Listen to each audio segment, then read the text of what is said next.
There's a quiet pain many people carry.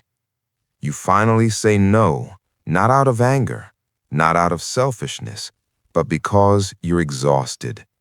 And instead of feeling relief, you feel guilt.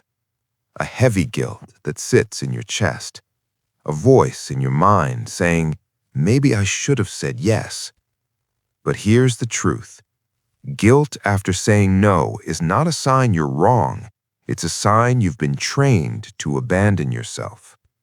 Let's break down the psychology. For many people, the brain learned early that love had to be earned. In childhood or early relationships, being good meant being agreeable, quiet, responsible.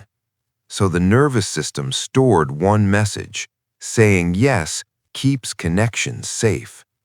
That's why saying no doesn't feel like a boundary, it feels like a threat.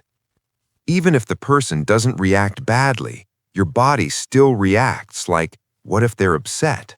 What if I lose them? What if I'm not needed anymore? That's not weakness, that's conditioning.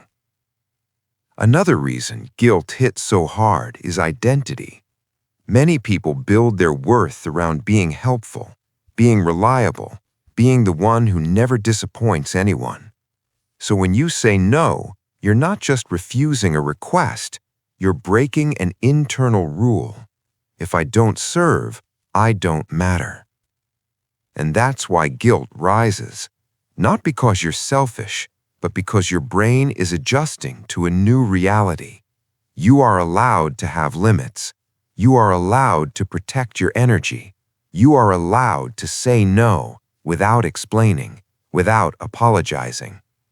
And here's the healing part. The goal isn't to never feel guilty.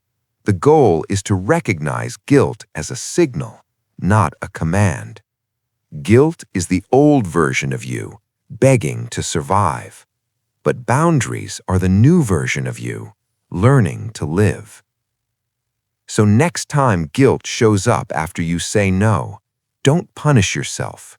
Whisper this: this guilt doesn't mean I did something wrong. It means I'm learning self-respect. Because choosing yourself feels uncomfortable only when you've spent years choosing everyone else.